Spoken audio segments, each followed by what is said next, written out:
I see. I see the problem. Okay. All right. I think we're good. Sweet.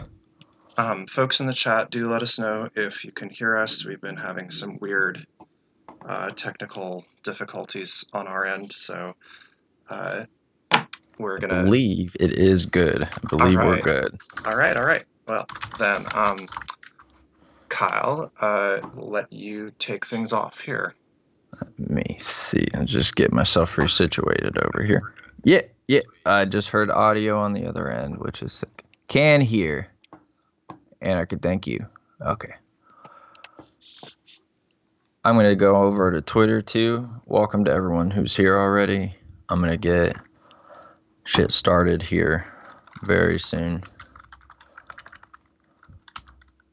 Let us know how we are doing on this fine President's Day weekend. No more President's Day.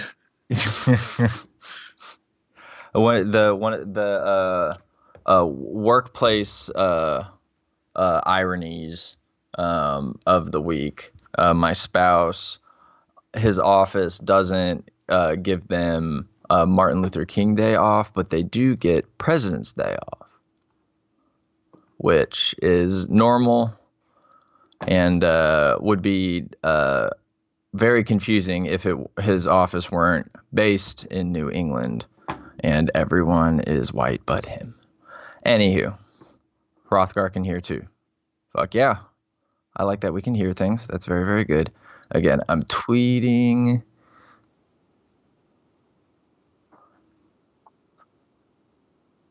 Yes. And on that note, as I tweet, live with the German, live from Hamburg. It's the German Revolution. Basically, what's been going on over the past a couple of months or so periodically is that Melody has set up on her YouTube channel a series of discussions on typically a book or a portion of a book. And in this case, what we've been doing recently is discussing Pierre Broué's German Revolution, 1917 through 1923.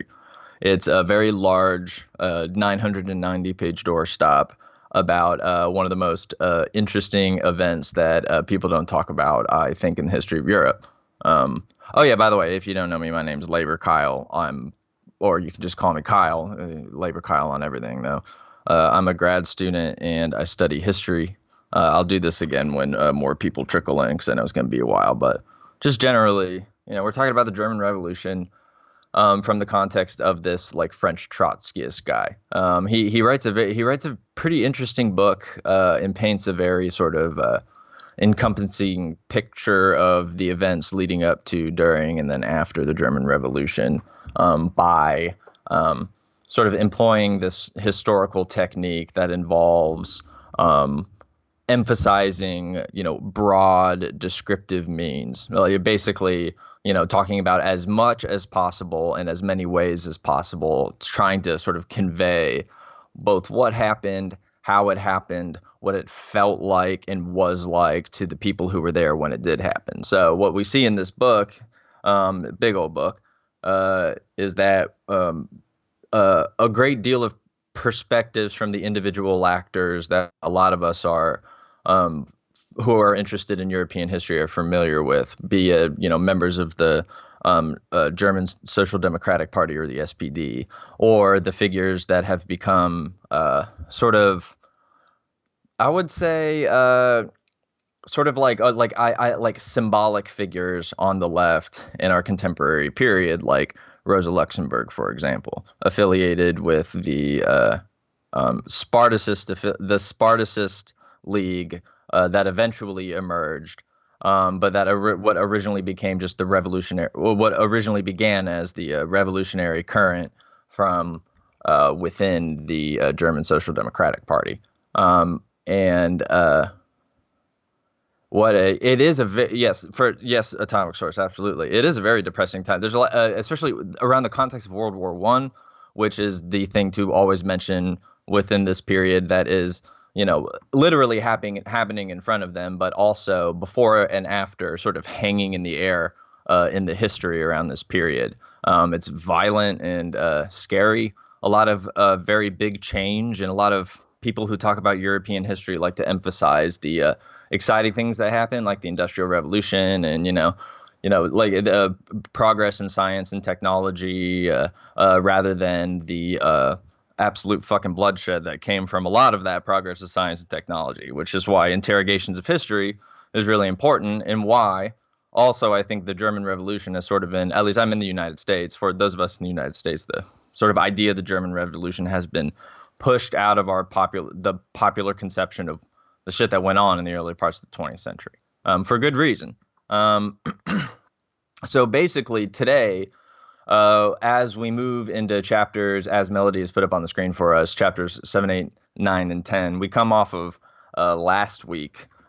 In general, this book is, I think I already mentioned that, the idea that the book, it spans a decent period of time and discusses a good deal of individual actors from the sort of, right wing of the German Social Democratic Party and the sort of reformist branch of that group, all the way to the very left, the most left-wing currents of the eventual KPD, Communist Party, as well as trade union leaders, as well as government people, liberals, et cetera, et cetera. In order to give an appropriate amount of context for what is basically happening.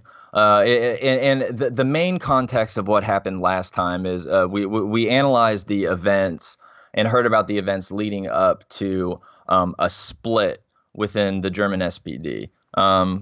Basically, like the larger historical context is that the main power of social democracy, which at the time is what we would interpret not so much as like, Bernie Sanders Scandinavian, but the term has changed, and it was a term employed widely for sort of, the beginnings of the revolutionary socialist project by people like Vladimir Lenin, et cetera. So social democracy, or social democrat, or the social democratic, by that we just mean socialist in the more common parlance, Marxist in many of these cases.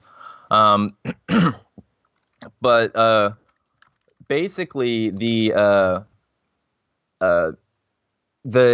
German Social Democratic Party was reaching after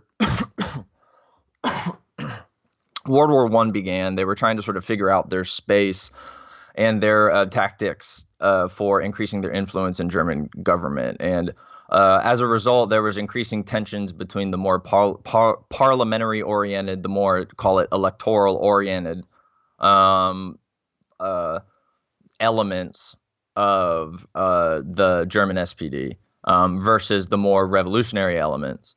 And as a result, we started to see the sort of tension that had created cracks within the party sort of form into full breaks, all surrounding support for Germany's position in World War I, as well as by various other disagreements in sort of, the common accepted understanding of left-wing tactics, like, like what level of agitation people should push toward ending capital support versus, electoral reforms versus building of power in different sort of sectors of society, be it labor power, be it a revolutionary party led by a vanguard, be it whatever, And so basically in 1915, members of the Reichstag from the SPD basically, like, out of all of this tension, decided to split in a big fuck you and form a different group that translated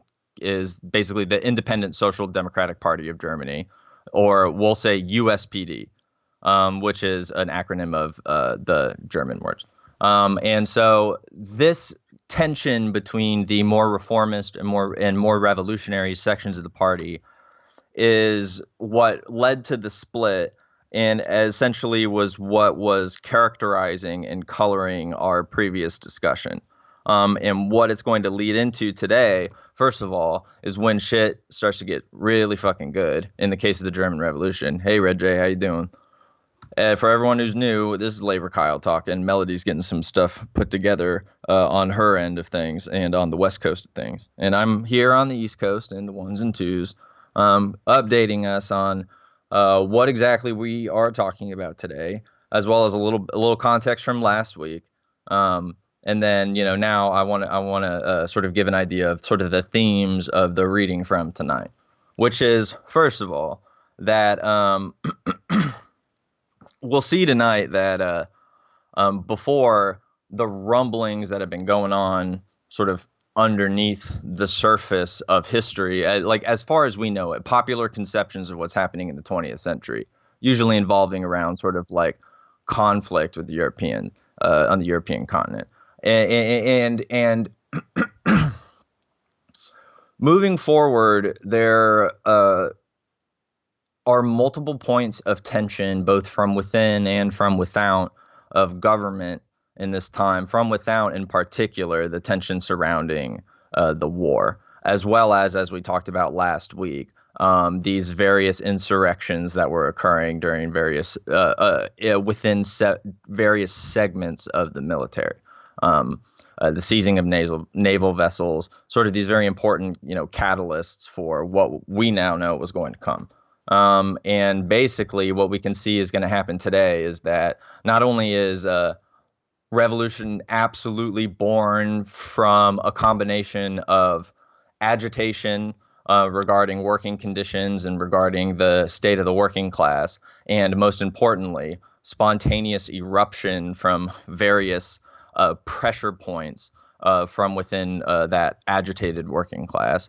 But that after that, when shit starts to get going, on the one hand, it's gonna get going, and sometimes you may not even see it happening when it's occurring in front of you. In this time and place, at least, in the early parts of the 20th century. And on the second half, when it actually ends up fucking happening, it is extremely difficult to manage. Shocker. We all thought it was going to be really easy. We just, sort of walk in and we just make our revolutionary gestures throughout, our space, and then boom, revolution and socialism, it's here. But as it turns out, it's fucking hard. And in the case of the section that I read and the point that I'll end on, there's this interesting point of comparison with another fairly famous, perhaps more famous, revolution that occurred adjacent to the European continent in the beginning of the 20th century. In I think the Russian Revolution. Some of us may have heard of this. I know it's not very popular, and people have definitely never heard of it. But there's some points of comparison that I think are very interesting, that come from within the book, but that also I think Melody and I can probably give some cool shape to, if she is ready, which I don't know if she is. I know she can hear me. Yay.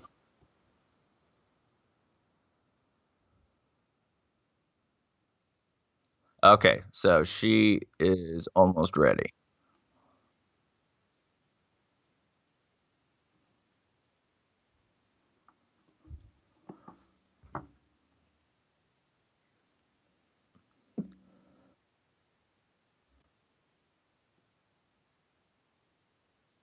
I will do my best. And if not, we'll fucking skip it. Who cares? Ain't no thing.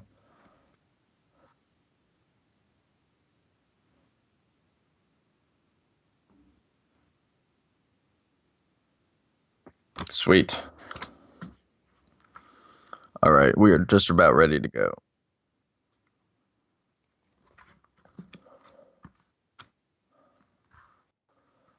We all may be here. All We may right. all be here. There we go. Should be full screen now. Hopefully that's working. The hell. There we go. All right, folks. Well, Melody here. Welcome, as Kyle so kindly said, welcome to our stream. We're unfortunately down two of our co-hosts today, so it's going to be just he and I. So we're covering chapters 7 through 10 of this, as Kyle so eloquently put it, doorstop of a book. So we're going to be first going through chapter 7, which is called Problems of the World Revolution. then Chapter 8, called The November Revolution, Chapter 9, The Period of Dual Power, and Chapter 10, The Crisis in the Socialist Movement. So, I was originally supposed to summarize Chapter 8, but due to the last-minute scramble of our co-hosts here, no shame on them. That Yeah. just making it happen. Still, I had to kind of scramble to create these summaries. So, forgive the slightly hurried quality of them. So I'm going to go ahead and start summarizing Chapter 8, or excuse me, Chapter 7, and then we'll take things from there. Sweet. All right. So the Russian Revolution at the end of 1917 intensifies the existing tensions in socialist parties all over Europe, especially the SPD and the USPD. The more conservative elements of the socialist movement warned against dictatorship, quote unquote, dictatorship brought on in Russia, and argued against instead for what they called democracy. Yes, big scare quotes there. The war credits vote that we talked about last time on 4th of August 1914, in which the leadership of the German Social Democratic Party votes to give war credits for Germany in World War I. It's this massive betrayal of socialist principles and yada yada. It had already kind of started to show where the seams of the movement of the socialist movement were tearing between these kind of old conservative party leaders and the more radical folks on the left. Rosa Luxemburg, for example, the firebrand revolutionary socialist, writing under the name Unius in 1915, described these contradictions in a pamphlet called The Crisis in German Social Democracy, known also as the Unius pamphlet. It was a searing indictment of the corruption and rot of the SPD and its betrayal of the working class, not only of the working class of Germany, but the working class of the entire world. Other revolutionaries, such as Karl Radek, argued from early on that for the revolutionary wing of the socialist movement to formalize that split from what they called the social imperialists. So these, people in the in the Social Democratic Party of Germany who were nominally committed to socialism and maybe even ostensibly anti-imperialism, but when the chips were down, they didn't. They committed to the war. Um, so. Yeah, so those commitments to anti-imperialism were superficial at best and non-existent at worst. Uh, and if you'll recall also from last time, we talked about how Luxemburg specifically and others kind of in her radical circle were actually against splitting with the SPD initially because they feared being isolated. Uh, the way that they figured it was, yes, we'll be our own, much more radical party, but we will risk alienating ourselves from the masses, losing all of the, because the German Social Democratic Party is this massive institution with, so much social cachet that it was like, okay, if you go and split, you're going to lose all this contact with the German working class. And Luxembourg, very understandably, thought that that was a very big risk and it wasn't worth taking. Radek, on the other hand, disagreed with this. Radek stressed that trying to remain in the same party with these social imperialists would basically legitimize them, and that, trying to preserve unity around something other than like really solid socialist politics was effectively shooting themselves in the foot. And this is something that Lenin agrees with very strongly. He is also critical of Rosa Luxemburg in his critique of the Unionist pamphlet, which actually it's funny. He didn't know that he was critiquing Rosa Luxemburg because she was writing under a pseudonym. But so he criticizes of her among other things in this pamphlet for basically saying, well, echoing Radek's complaint here that why are you trying to these social imperialists are going to throw you to the wolves, so why are you continuing on with this, and yeah, Radek essentially says that unity for unity's sake here is poison. Unity is a fine thing, but like, why are you united? You need to be kind of applying, like, this is a very Marxist question here, applying, very like specific circumstantial answers, right, to very circumstantial questions. Why unity? For what? For what reason? Towards what end? What, on what basis? Otherwise, your unity is abstract, and you're going to end up making allies that may not, in the long run, be very good allies for the sake of, preserving that abstract unity. So Radek emphasized that this contradiction in the movement were in no small part drawn along class lines. The so-called labor aristocracy, that is, the stratum of highly paid workers, full-time party and union officials, and so on, had a significant slice of the bourgeois pie.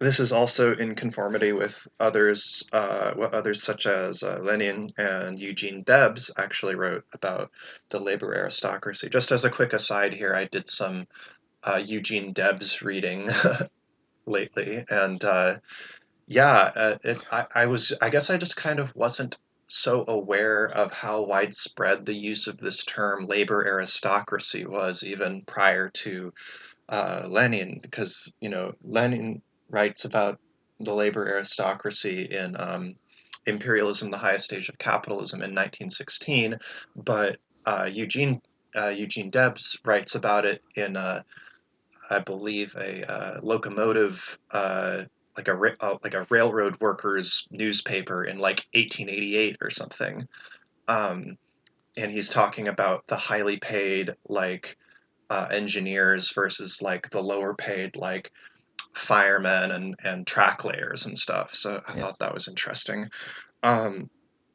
So basically, the class argument here is that this layer of better paid workers is essentially imbricated with Germany's imperial policy. They're in some ways, they're complicit or actively advocating for German colonialism, and so they're kind of their imbrication with that, and they're getting a share of the booty. So that gives them an incentive to support these kind of so-called social imperialist programs. And then this brings us to another really important point that Broué touches on, which is that the revolutionaries are all well aware of this phenomenon before the war. But what he writes is that they greatly underestimated the extent to which just the extent of the impact of this phenomenon.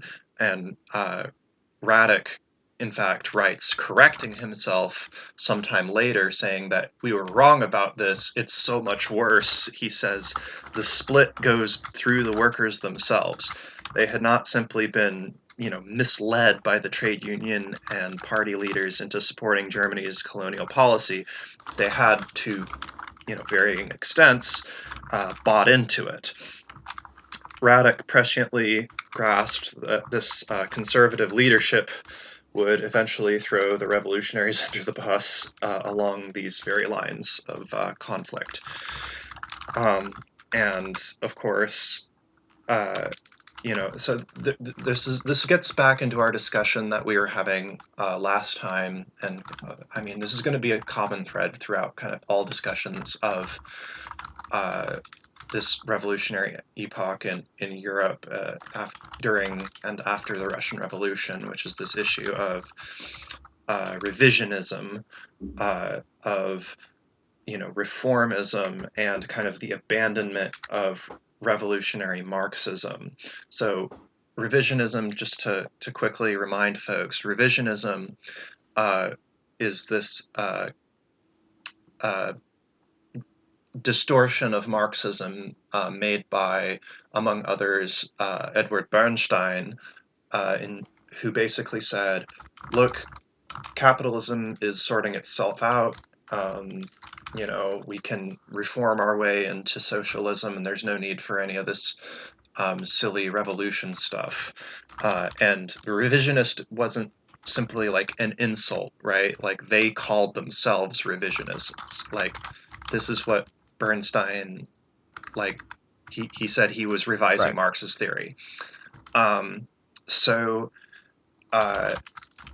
This is fundamentally what, for example, Lenin is trying to restore in his State and Revolution, which is basically going back to Marx and Engels' originary writings on the state, and specifically in the nature of the state under capitalism, where he writes, for example, the workers must struggle against the state. They cannot realize their ideal, which is based on the liberty and equality of human beings, without breaking the class rule of the state. Which is to say, also, in addition to this kind of more general theoretical point about revolutionary politics, the revolution in Russia really draws these contradictions in the German movement into very sharp relief, because Bolshevik fever, as soon as the revolution in Russia happens, Bolshevik fever spreads all over the entire world. Everyone, working people all over the world are going, holy shit, the Russians just, overthrew the king, and then after that they overthrew capitalism. How do we do that? Let's see here. And like this idea that, workers' councils could be the way to overthrow capitalism really gains currency, especially in Germany. And they start popping up all over the place. And it's especially popular among soldiers, because if you'll recall, this is happening at kind of the tail end of World War I, and everyone is kind of sick of this war shit. It's not fun, and the people who are really sick of it are the people who have been fighting it for years and years now.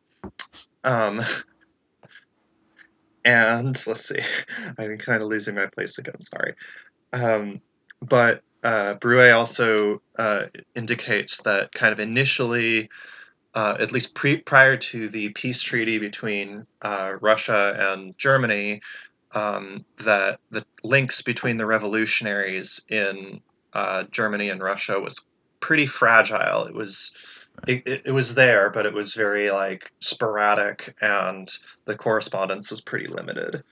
And it kind of smooths out a little bit after the peace treaty, but it's still not great. Kyle, is there any? That's all I have for chapter 7. Is there anything that you wanted to interject there? No, I mean, not in particular. I get two things off the top of my head. One, the thing about this book is that, and one of the only drawbacks of it, no, not one of the only, but one of the only things that sticks out to me a lot, that's not getting into the nitty gritty, is that the chronology can be confusing. Now, if you have the paper copy, and I imagine the digital copy too, there's a very nice big chronology in the back of the book that talks about various events that are occurring simultaneously. Ooh, we But should put that since up. Oh yeah, that's actually a really fucking good idea. We'll scan that. Yeah. Um, but within the context of like everything that's going on, what this book is trying to grasp, like there's oftentimes like a lot of exposition, and then there'll be chapters that are sort of peeling apart that exposition in various ways and demonstrating the tensions and stuff. But that's maybe also like walking the story forward a little more, and it can be a little confusing, but. And this is a chapter with a lot of exposition in it that is like it's funny that the way the chapters are set up sort of flows really well because it leads us into sort of the main idea. I discussed it a little bit at the beginning of the stream. The sort of theme that is seen across all four of the chapters, which is that like oftentimes that like it's hard to understand the events that are occurring either behind you, around you, or in front of you as they're happening. And oftentimes we are, in a position of reaction at any given point, and that'll come up a lot in the next chapter. But the other thing is that what Broué offers us, and what discussions like this offer us, is a chance to say, okay, there's another, very popular, famous revolution going on in Russia at the same time. What are the differences between that one and this one, and what does it tell us about the struggles that's happening in Germany at this point? And I think this is probably my big takeaway, literally from the entire week.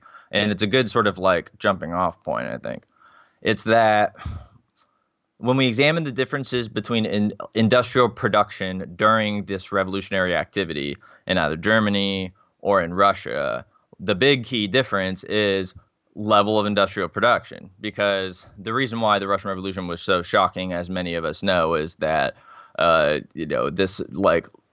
this state filled with the peasantry, like and holding on to like this certain like snapshot of monarchy, and it's this like it was behind for all intents and purposes.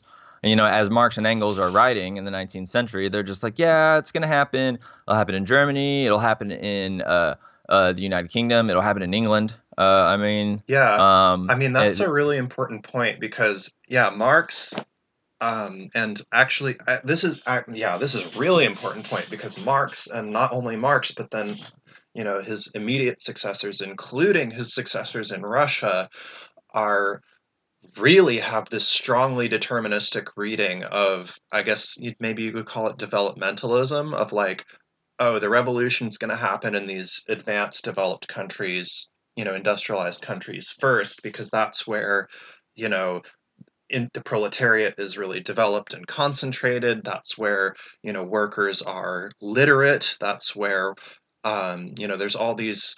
I mean, these are not entirely unreasonable things to think, but also they kind of underestimate, as we were just talking about, things that Lenin and Radek pointed out about the labor aristocracy. They really underestimate the role that having this, small but significant layer of highly paid workers who are getting um, their cut of the bourgeois pie, um, is going to have on the political character of the proletariats of these countries. And like Brouet stresses in this book that like in Russia, yeah, there's a labor aristocracy, but compared to Germany, it's tiny. It's fractional and it like barely exists. Um, and like, just to make this a little bit more contemporary, like the labor aristocracy in the United States is like ridiculous.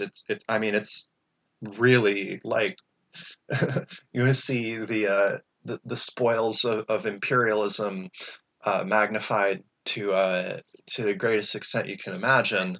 There's a very significant layer of working class that's you know and this is maybe a point we can argue about later. There's a significant layer of the working class in the United States, and I suppose Canada by extension, that has a pretty sizable chunk of the bourgeois imperialist pie here as well, and that also shapes the character of kind of class politics here. Um, but yeah, so the reality of the Marxist revolutions happening is the first big successful one happens in Russia, which is completely the opposite of what Marx and Engels had predicted, right? This is they've said it's going to happen in big, wealthy, developed countries first, and what happens instead is uh, this incredibly agrarian country, Russia, has a communist revolution, and it uh, kind of blew up those expectations and really changed the way that not only Marxists but all revolutionaries thought about how what kind of how do you make revolution. Yes, most certainly. And what's also really interesting about this is that on the other side of things too, like say the expectations of the development and the expansion of the industrial mode of production having an effect on not just the composition of the working class and their allies or what have you, or whoever's leading them or among them or from outside whatever a party, etc.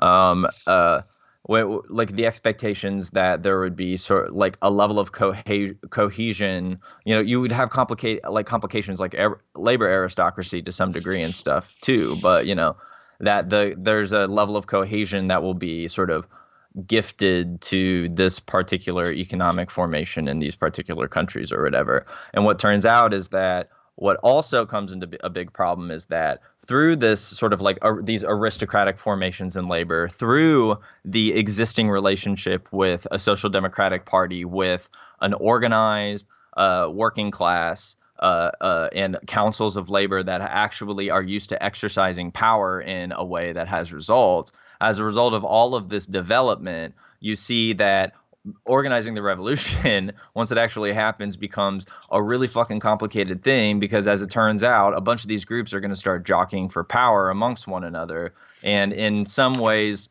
definitely get in each other's way and step on some toes. And in other ways, sort of exercising the necessary like discretion and like how they think things should go. But regardless, there are these tensions that were not anticipated in this time and place because like just they didn't have nobody got a blueprint for this anyway. So, I don't know. It's just very interesting to think about it that way.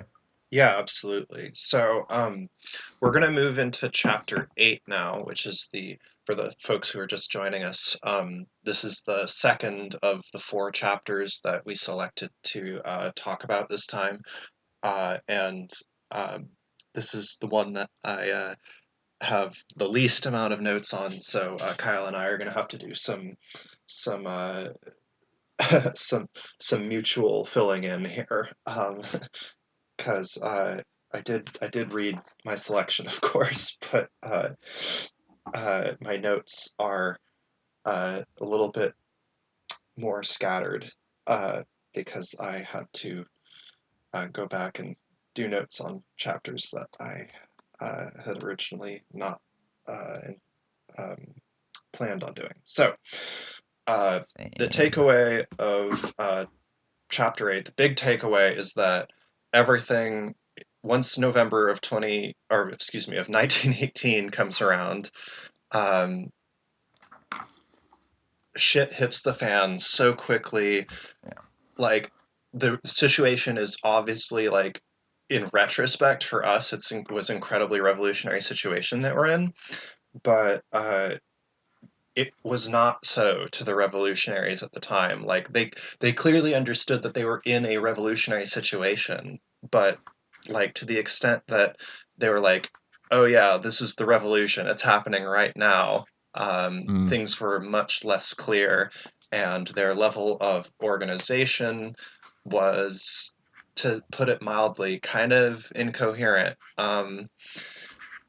And their analysis of the situation was effectively that, oh, this is like a soldiers and sailors revolt. It's not going to be, this isn't like, this is nothing like what happened in Russia a year ago. So, uh, yeah, because the Bolsheviks had seized power over about a year ago at this point. So basically, towards the tail end of the war, the German military leadership realizes that they're going to lose. Um, and so, being the crafty buggers that they are, for one thing, they send a good number of sailors on what is effectively like a suicide mission, so Oh that they'll yeah. be good martyrs for the next war, which they, of course, are planning on, right? Because they're, you know, right wing military folks and they Yep. very nationalistic, and of course they think there's going to be another war. Um, so they want to basically send these sailors off onto this suicide mission and make sure that they have some good martyrs. And the other thing that they do, the other crafty thing that they do, is to uh, basically play the role of kind of wolf in sheep's clothing here, and advocate for a parliamentary government to be restored with the Social Democrats at the table, which seems all right. Well, that's inclusive, isn't that sweet of them? Except not, because what their real plan was it was just strategically very clever. The idea was that the Social Democrats would be left holding the bag, and they would be blamed for the ensuing chaos of the end of the war and so on. Um, it's also worth noting at this point that kind of the elder revolutionaries of the party, so like people like Clara Zetkin and Franz Mehring, Mm. I mean, they were elderly at this point, and they were not physically able to kind of carry out as much, uh, agitation and revolutionary activity as they once had been. Um, so that's another problem with what's happening among the revolutionaries, is that they're already a relatively small tendency uh, within the socialist movement, but then on top of that, kind of their elders are kind of growing too old to really sustain, and we'll get into the other things that are they're going to cause big problems for the revolutionaries momentarily. But uh, basically, we get to November of 1918, and it's absolutely explosively revolutionary situation. There's strikes all over the place. Uh, there's just absolutely way too much going on for even the very prescient revolutionaries to kind of make sense of the situation. But it's real clear for example, that those old conservative social democrats, what's going on, and they very explicitly in their newspaper Vorwärts, which is in English forwards, uh, very explicitly advocate against a so-called Bolshevik-style revolution, which they sense is on the menu.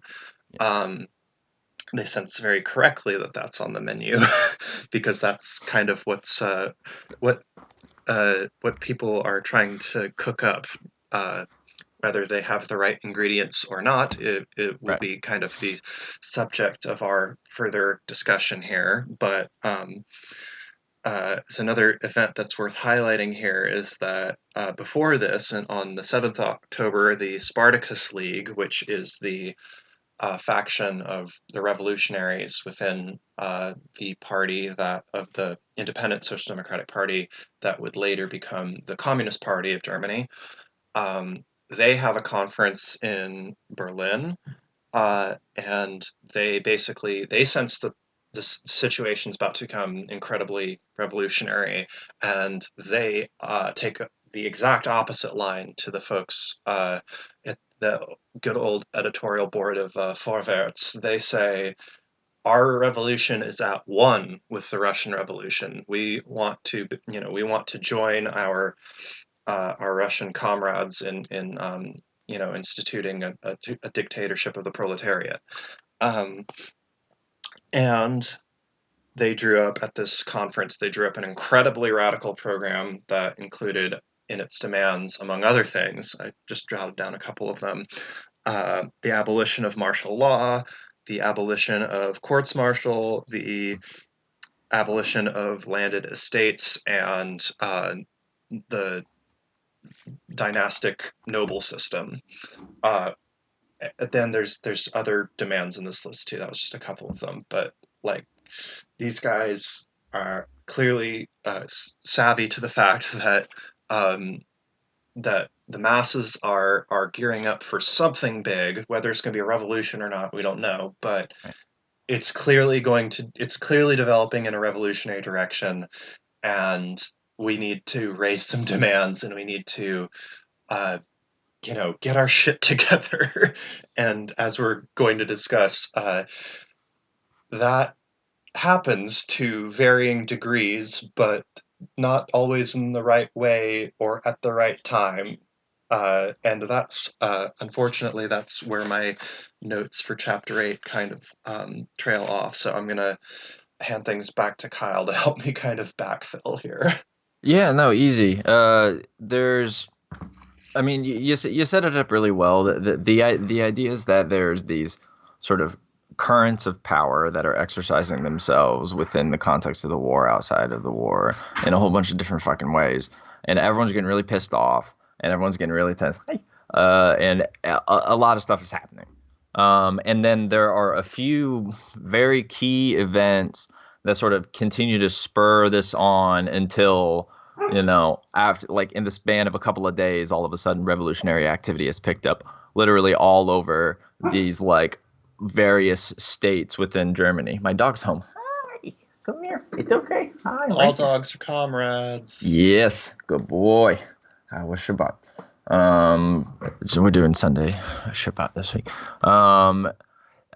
Yeah. So one event in particular, as Mel was talking about before, there's this, like, these series of orders. Well, one order, but sort of like series of like requests in an order that was issued at the end of October in 1918 by the Navy, was fucking bad and stupid. And since there was various sort of currents of either people who are more politically, if you can imagine, more, which I know sometimes is hard to, but it happens in a lot of contexts, people who are affiliated with, like, say, the Navy or various branches of the military who were politically aligned, also, and then those who had just had their fucking material conditions like stomped into absolute, like, pavement dust, and who are, like, the anticipation after the war that they had promised everyone is that, like, German greatness is going to be fully realized because we're a new country and we're all really anxious and nervous and also kind of racist. So let's take all those nerves and all that racism and all, stick it into one big, like fight for victory. And then afterward, we're going to give you all a pension. And then that pension is going to make you middle class. And like how we are expressing Germanness to be in the context of capitalism and imperialism after German high imperialism in the 19th century, this is the projection of the ideal person, the masculine man even. So all these soldiers are like, okay, this is not fucking happening, clearly. One, we're going to lose. I'm not stupid. I'm here. We're going to lose. Everyone I know had their face blown off yesterday. Number two, I'm not getting a fucking paycheck because all I do is I see people taking scrap metal and taking it to other places because they're going to go melt it down and make more bullets and then bring it back over here for our new automatic weapons. I'm not getting a fucking paycheck. And I'm also not stupid because I'm here and everyone I know had their face blown off. So I'm sick of this. I'm done with it. And then this naval order comes down saying, I want you to take all of your boats and drive it into the British because that's going to be a good idea. We're going to sneak attack them, which basically, as Melody implied earlier, it was this fucking suicide mission. And then there was other smaller instances of this, but a big one in particular. There's a in Kiel. There's a mutiny from the German Navy, who, after receiving this, essentially like staged an open rebellion, like in on a boat, seized a whole bunch of stuff, and then started to continue after they took a handful of ships, basically. There's sort of like series of panic among their superiors and their commanders who had not seen this kind of insurrection before. This was not a thing where they're all like, okay, I'm scared. So yeah, fucking go for it. Do your thing or whatever.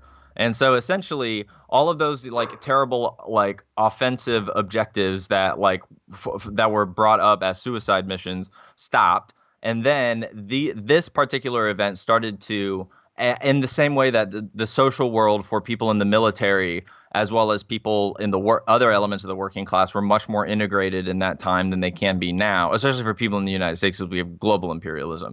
Uh, like this revolutionary like potential started to all merge together. So you have on the one hand, like as a result of the war, naval insurrection, and on the other hand, as a result of the economic conditions of the war as well, and the conditions in these factories, strikes and strikes and strikes. And then you have the SPD is actually like in a position to get some power. And then there's a revolutionary current within the SPD that's just like, yes, go get the power so we can then go and do better stuff with it, that kind of a thing.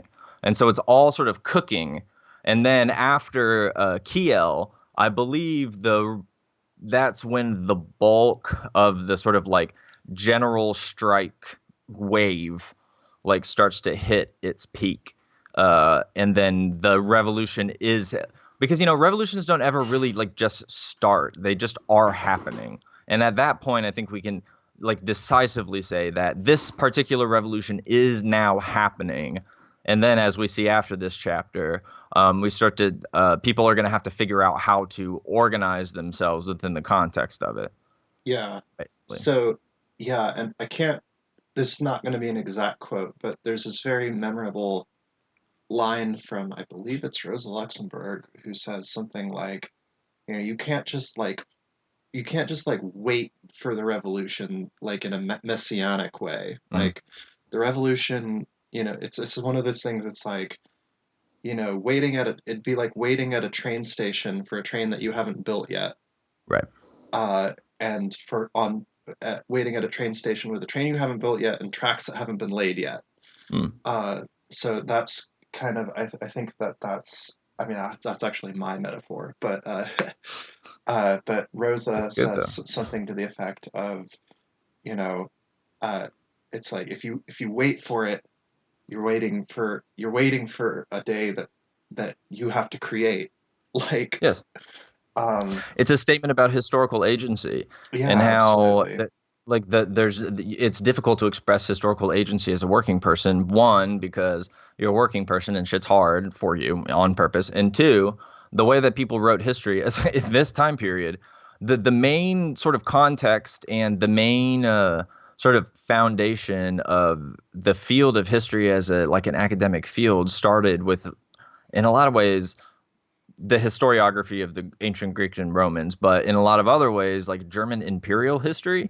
And then the sort of the seminar and the colloquium emerge out of, better German history than that. But what came before that was these very sort of like puffed out chest, like, these great men have the keys to the future or whatever. And as it turns out, human beings all exercise their own various degrees of agency. And what Rosa is trying to get people to realize is that I too am an historical agent. So rather for waiting for the event, I need to understand that I'm one of the people who makes it happen. So I have to go do something. Otherwise, I'm going to wait for something that doesn't exist yet. It's like if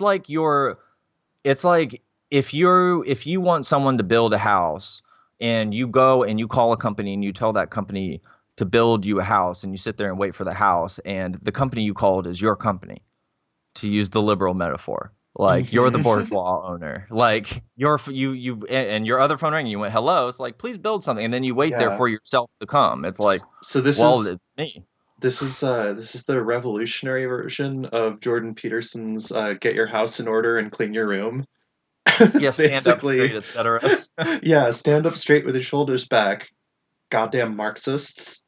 Um, Discipline is good. He doesn't get to have discipline. He doesn't get yeah, that. so but like actually the funny thing about like Rosa and Radek and Lenin and a lot of these revolutionaries of the time is that one of the things that they're kind of and you hear this today among like critics of Marxism is that oh, Marxism is so economic and deterministic and stuff, Mm. but like if you really read what these, especially the revolutionary Marxists said, the thing that they're cutting against was developmentalism, was this kind of, oh, the inevitability of socialism coming forth from capitalism. Yes. You know, I think, and really in like my own reading of Marx, all that Marx says is that essentially capitalism creates the conditions that make socialism possible, but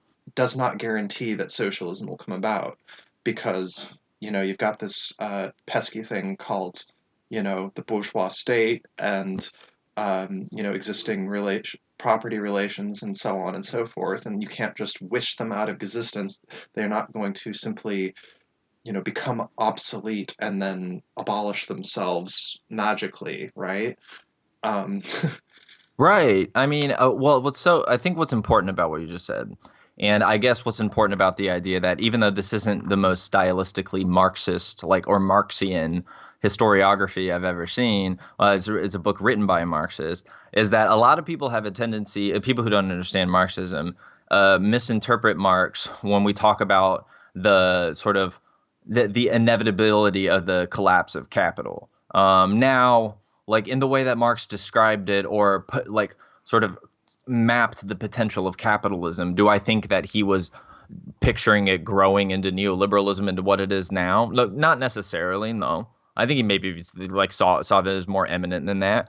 But people place a historical, what we call a teleology on Marx oftentimes, that Marx was implying that the collapsing of capitalism is inevitable as a result of the conditions of capitalism. And that's not exactly what he was saying, especially if we where historical analysis comes in and the fact that Marx, like Hegel before him, spent a lot of time talking about history for a reason.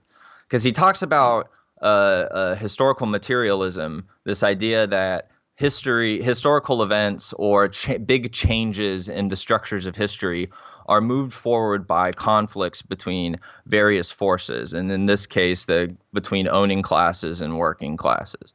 Now, this isn't something that just is like from with like embedded in the air around us. What's implied here is what we were just talking about: human agency.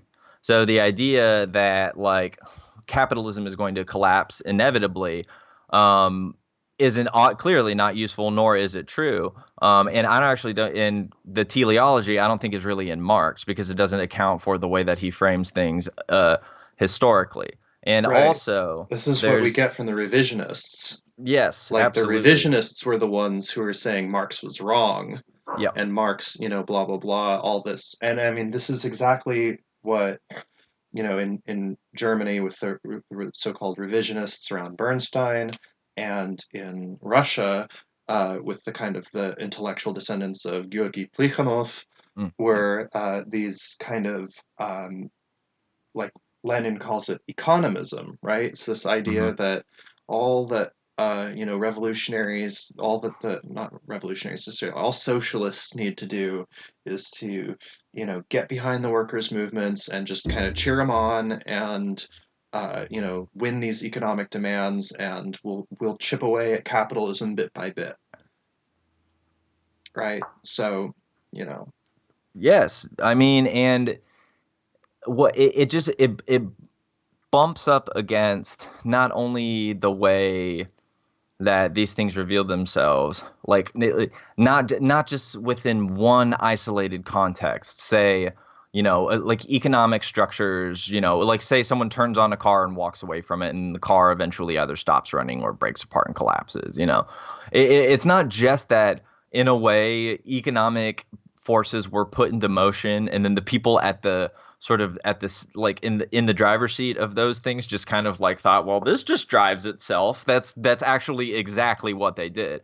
But on the other end of that, you have the consent from the owning class, and the other elements of the bourgeoisie, these gradations of ownership, within the context of capitalism, who are engaging with manufacturing and expressing their consent with this idea. And then on the other hand, you have the sort of simultaneous forces of oppression against the working class, described on the one hand by Marx, on the top down, people like oppressing the working class by, like limiting the amount of material goods that they can acquire, by, making their jobs shitty, just making their life hell. Your boss makes your life hell. And Yeah. then on the other hand, the Gramscian idea that an idea of consent manufactured both from among working people as well as stemming from the mode of production, and thus also from the people who own things, creates this sort of like top down like squish effect, between these two sort of oppressive forces against working people. And what's good about books like what Broué is doing is that he's taking a very top down view of things, in terms of the events, and he's using the familiar characters and figures, in order to sort of talk about that. But even within those individual people,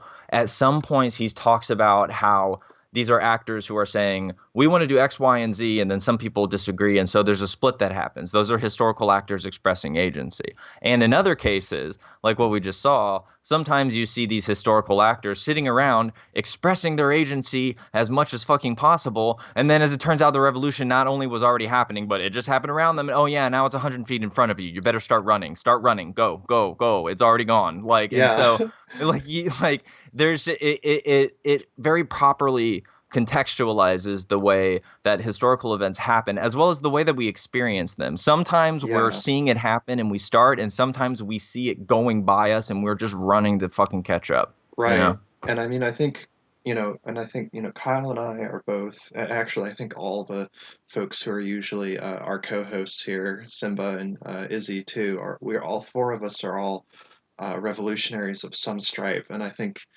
a good bit of our audiences as well. And I think it just like it bears remembering that like revolutionary situations are like both, you can't just like conjure them out of a hat. And also like just because we think of ourselves as being very prescient and clever, which I think maybe we should be more humble about at times. But Yes. just because we have a firm grasp on these kind of general historical dynamics does not mean that we are sages with a crystal ball and we can predict every last every unfolding detail of what's coming to pass, right? There's so much Definitely not. information. There's so much information that we can't even process because there's just too much information to really Yes. be able to make perfect sense out of it. It doesn't mean we shouldn't try, right? But like, Hmm. as we're kind of understanding from reading about this the German Revolution is that just because you're a revolutionary doesn't mean that you're going to have a perfect grasp on the situation when when revolution comes calling, because Yes. you may not even recognize it as the revolution until some time on, or you may, or later, as we'll see. You may overcompensate, you may over anticipate the revolution, right? Like, the revolution's happening here now, let's go, go, go. And then uh we're a little too early to the party, as it were. um yeah, this is a really great discussion, but I want to kind of get us back to our chapter summaries. And uh yeah, Kyle, I realize you're pulling a lot of weight here, but I would like to pass things back to you so we can cover chapters 9 and 10, and then maybe explore some of these threads more thoroughly in our discussion. And folks who are joining us in chat, maybe if you have questions or thoughts that are coming up, this would be a good time to start formulating them. Uh, yeah, so do you think you can go ahead and kick off our final 2 chapter summaries? Yeah, absolutely. All right. I talked about it a little thematically earlier. The ways that we can see like Broué is setting us up in a very, I think, very cool, very important way to approach the revolution with one big thing in mind. And I think this is I think this is cool, considering Broué's relative jurisdiction, like to various other sort of revolutionary figures in the 20th century, his approach as a historian, and as someone involved in left-wing movements. They're Trotskyists, but they're left-wing movements. We'll give them that.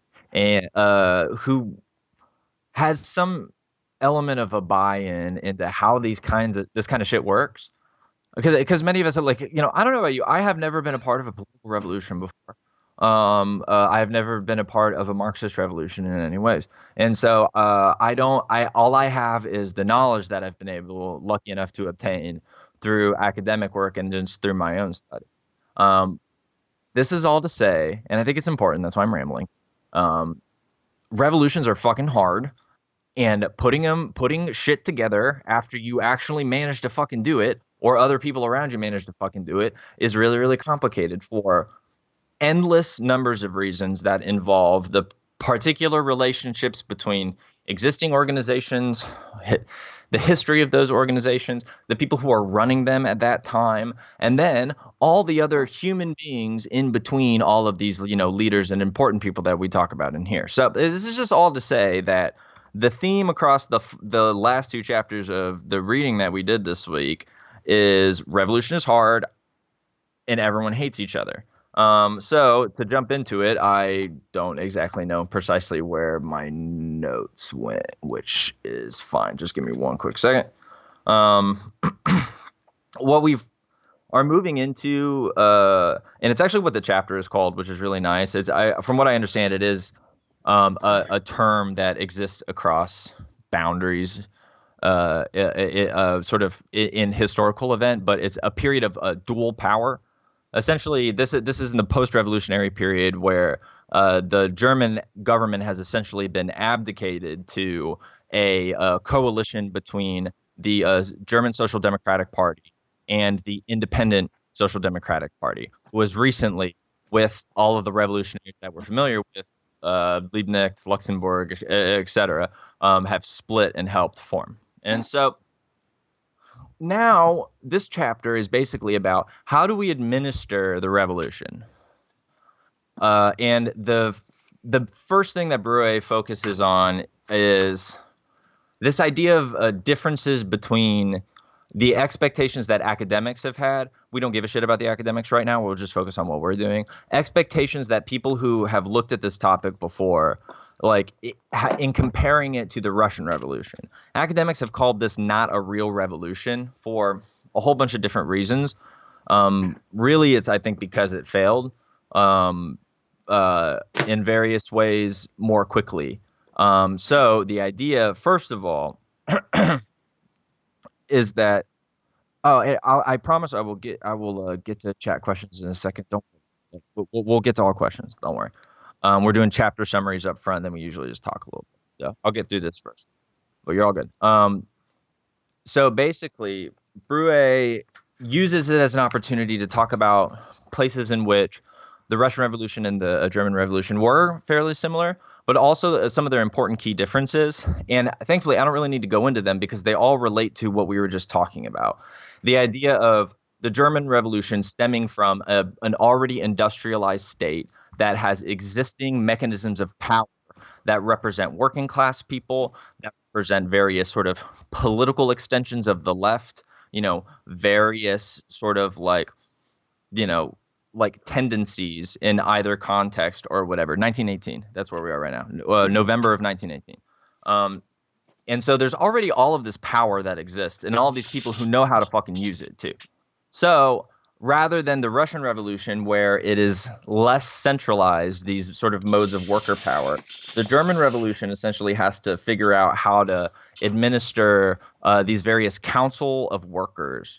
And Broué, I won't get into it. It's interesting information, but it's not essential. Broué essentially, the point he's trying to make and what he describes is that they do it a whole bunch of different fucking ways, and that depends on the various power brokers that are involved within that particular either geographic context or what have you.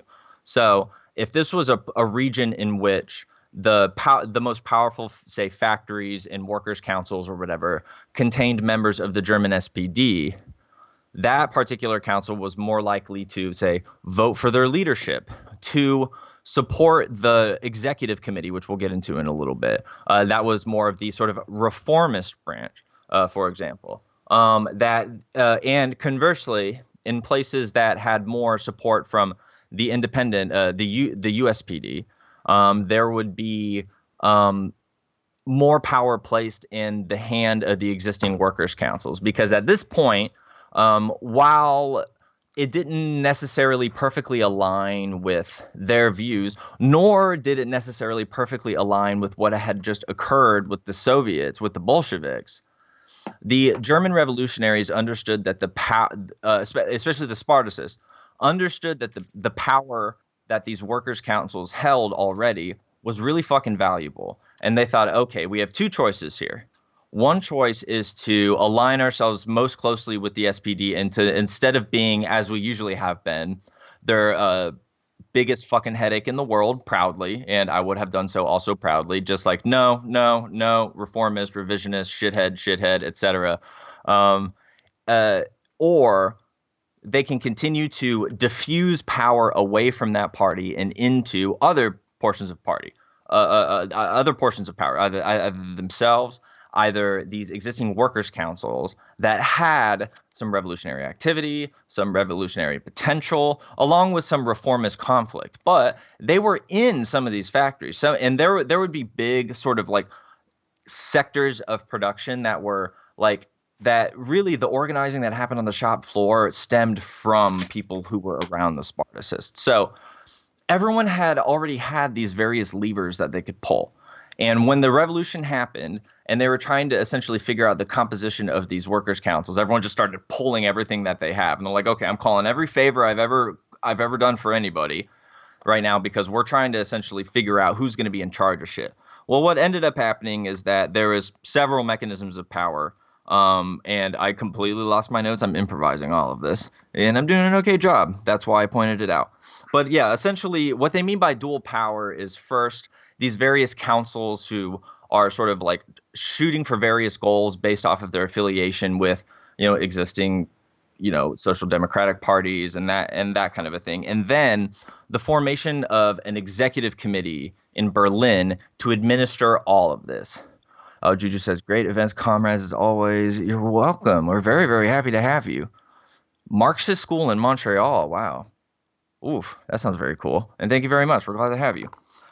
In this next portion, I'm going to wet my palate for a second. It's all right. Next portion of the chapter.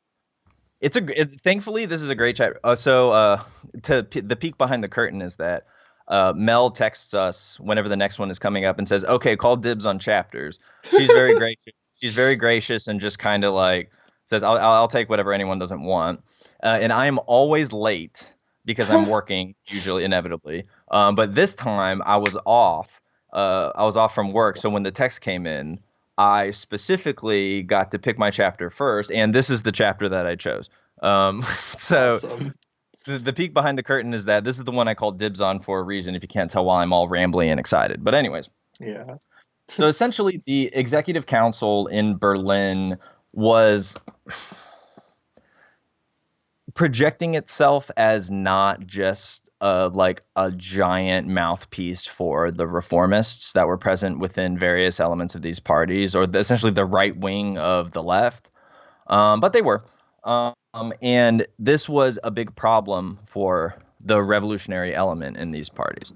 And as I alluded to earlier, and really what summarizes this portion of the chapter better than anything, it's that as they were trying to figure out how they were going to administrate and administer the revolution around the country in general, these conflicts of powers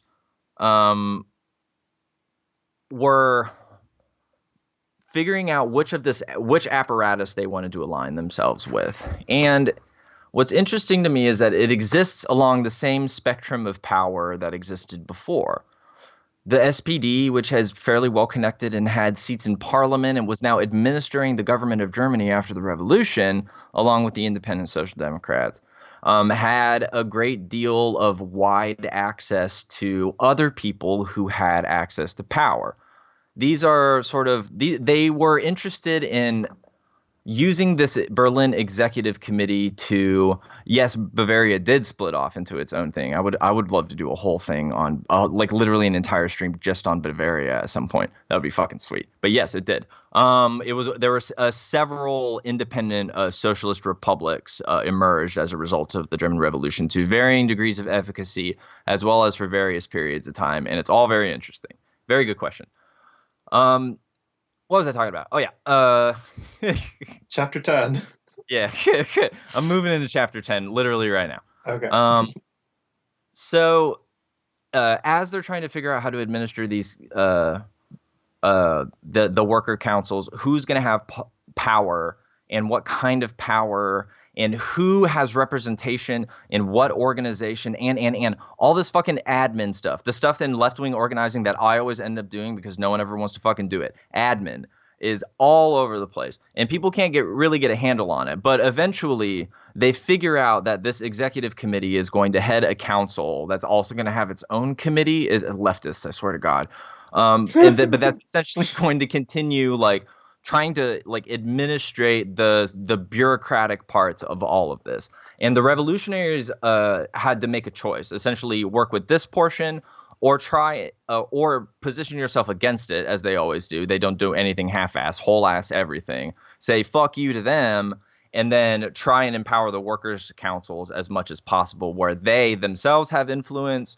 Which I mean, to be completely honest, is more principally aligned with their ideology. I think about the way that Rosa Luxemburg is such an important figure in this story, but she in her writing herself is, first of all, very important to me, and also representative of the unique take German communists had on revolutionary theory.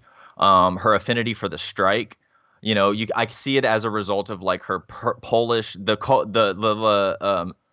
creolization of her Polish and German upbringing as a working class Jewish woman, the way that she understood the exercising of workers' power to emanate from the strike, and so much caused her to theorize on it, while others who weren't from places that had as many strikes not to theorize it on as much. So you see the reason why I love it so much. A coalescence between, even before that, the historical labor movement, my first fucking jam, and on the other hand, revolutionary Marxist communism, my other fucking jam. And so it's this PB and jam beautiful sandwich. I missed the metaphor, but you get the idea of this historical labor, just working class, it's just the grit, the fucking elbow grease.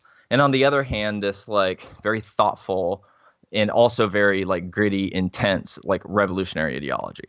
And this all moves straight into chapter 10. And the main chapter 10 was mercifully short to me. I got very lucky in my assignments again this week. I took the long chapter, but my extra chapter was mercifully short, so it ended up working out.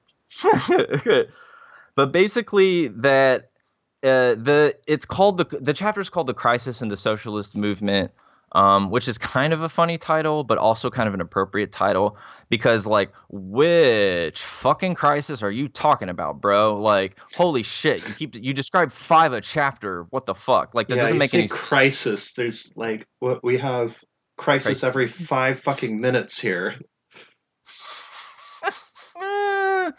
It's it's really funny. I have so many bones to pick with the organization of this book, but those are easy bones to pick. It's good. I'll be frank. One of the big issues I have with this book is, one of the issues I have with a lot of history books, frankly, is that it's not organized temporally very well. Mm, I mean, like, I understand that sometimes you have to skip around in time a little bit to be able to contextualize certain events, but like, mm, I just, especially in this selection, which I just finished reading last night, unfortunately.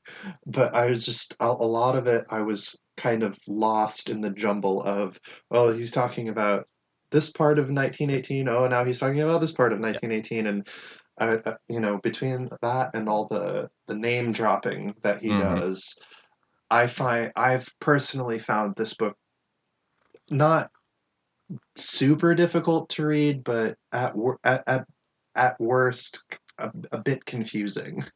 Oh, and to that exact point, thankfully, historians, we have gotten much better about writing in such a way that doesn't require us to put a chronology and a biography of the various people and individuals that we're talking about. That's like 150 pages long at the end of the book. We've gotten better at narrative than that. Yeah, It's one of my biggest pet peeves. Historians do have problems with it, absolutely, but thank God it's become more like we've sort of massaged like our techniques a little bit to like more like to make them more loosely incorporate narrative in a way that makes yeah, reading a book not feel like as much like heavy lifting as this yeah. fucking shit does. You want a goddamn masterclass in that? Check out October by China Mieville. Actually, in terms of like narrative as in Yeah. like hardcore narrative like real writing stuff, it's extremely well. I'm sure I could find stuff wrong with it, but I read it with such wide eyes and not Yeah, on it's a purpose. It page was so turner. beautiful. Yeah, it's just a Like, well-written book. I can forgive Mieville his Trotskyite tendencies because it's just so goddamn well written. Yes. And And that's important. like, yeah, like honestly, it's I wish that more history books were like that. I realize that not all of them can be, but Right. another, specifically on the German Revolution, there's a much shorter book called oh, hey, you know what? Atomic Source just pointed it out in the chat, The Lost Revolution by Chris Oh, Harman. yeah. I was Yo, just yeah, yeah. I was We're just both about familiar to with it. read my goddamn mind, Atomic Source. That book, I've been using it as a supplement to Broué's book because Broué's book is going over every little blade of grass, and Chris Harman does a really good job. I mean, this is not a long, like, Chris Harman's book is relatively short. I think it's Yeah. 300 or so pages, so it's about a third of the length of Broué's book. And yeah, it's helped me make sense out of what's going on in this revolution a lot more, just because I wouldn't call it quite as narrative as October, but it's written in Harman is very much kind of a people's historian. He wrote, he was writing for very much writing for a general audience. Mhm. And that's evident in pretty much everything I've read by him.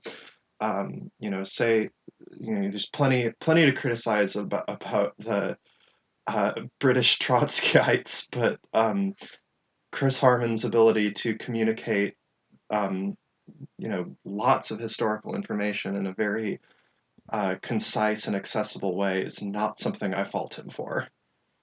Yes, no, at all. And because I think people underestimate to that point, yes, good ass book, in my opinion. And to that precise point, I think people underestimate um historical retelling in that way. I don't think people think through the like putting a book together. And to that point, uh what's very nice about chapter 10 is that it's essentially touching on two important things. One, a very familiar theme that's been occurring, sort of reoccurring throughout this, which is through these various sort of like conflicts and splits and sort of disagreements within various currents on the left at this time are these individuals like who are trying to figure out not just how they want to sort of how they want to move their own revolutionary politics forward, but also with whom they can at any given time sort of align themselves to figure out how practically to accomplish this project. And this chapter is precisely just about that. It outlines the Spartacist League, and the Spartacists themselves within the context of the USPD, talks about how there's not really these like very neat allegiances that you would think by reading other histories on this topic that came before this, which we don't even need to go into the historiography because it doesn't matter. He did it better, and he's right, in my opinion, that there was lots of tendencies occurring that went deeper than that, and allegiances that cut across the traditional demarcations, but that they're reducible in a whole bunch of different ways. And in this case, I think the most important one is there was essentially a group of independents within the USPD, that the Left of the Independents was their name. I was just trying to find their name because I can't find my notes. The Left of the Independents was a coalition that sort of in some ways split the difference between the more conservative elements and the more radical elements of the USPD. The more conservative elements of the USPD wasn't like the SPD, where they were just invested in like dumping as much power and like stuff within the, this sort of the executive committee, the central government, whoever from basically the SPD or the main parliamentary levers of power is administering shit at that time. That they're a little more invested in that, not as sold on it. And on the other hand, in USPD, you have the Spartacists, who we all know: revolution, revolution, revolution, revolution, revolution, fuck you, fuck you, Revolution. fuck you, fuck you, fuck you. Exactly. Like just like they're very one note in a good way.